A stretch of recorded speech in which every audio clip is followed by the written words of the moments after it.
Today we're going to Whittier. It's a city about 58 miles southeast of Anchorage.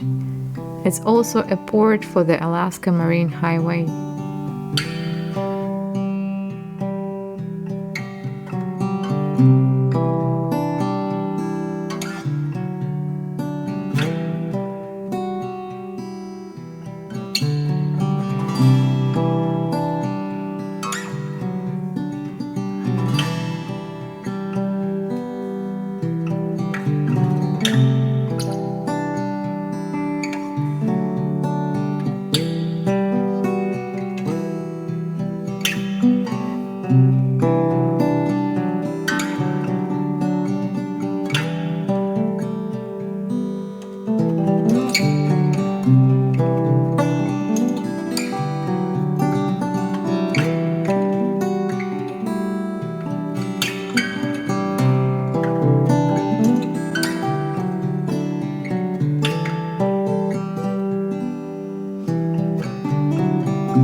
The tunnel is 2.51 miles long.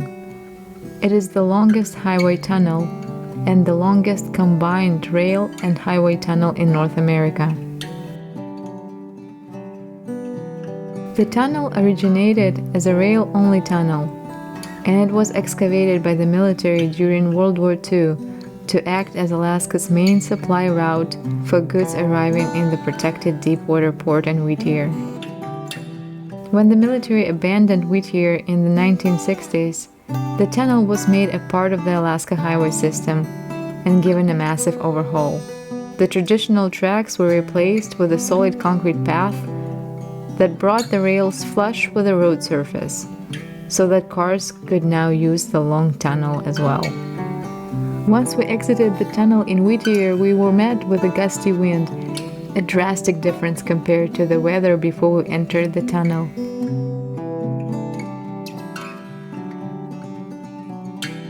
The city is notable for the fact that almost all of its residents live in the Begich Towers condominium, earning it the nickname of a town under one roof.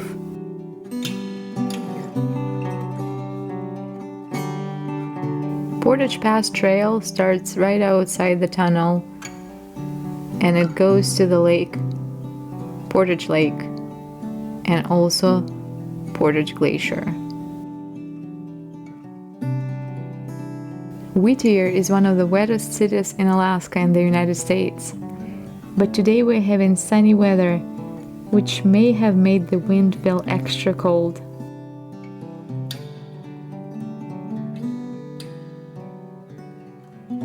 Though the weather forecast in Whittier called for light wind, it certainly didn't feel that way.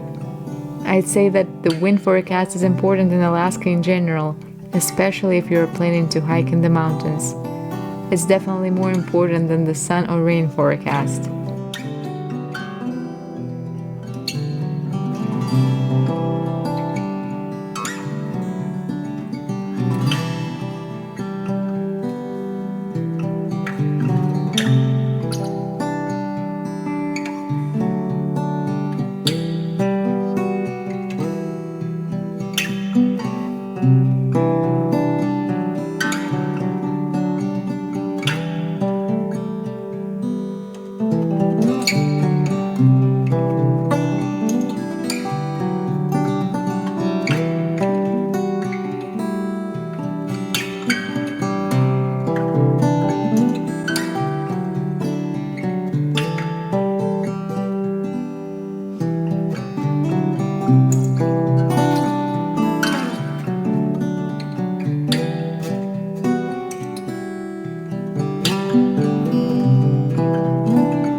Portage Lake is a glacial lake in the Chugach National Forest. It sits in a long, heavily glaciated valley and has the Portage Glacier at its southern end.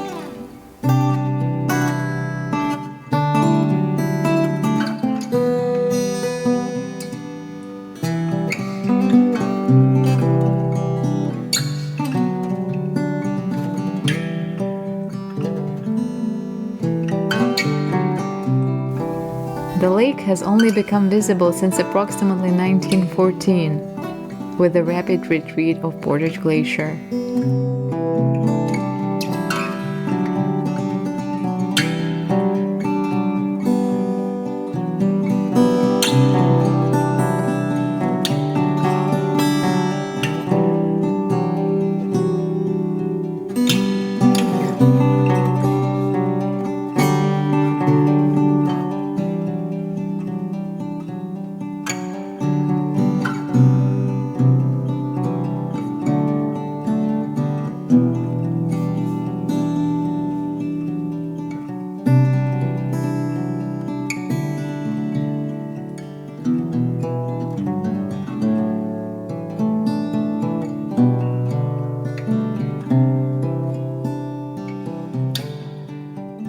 Now it's a big and deep and very cold lake.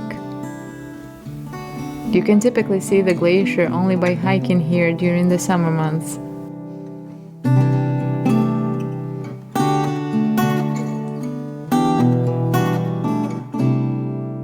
During the winter months, when the lake freezes, which usually happens towards the end of the winter, you can walk or ski or fat tire bike on ice and still see the glacier.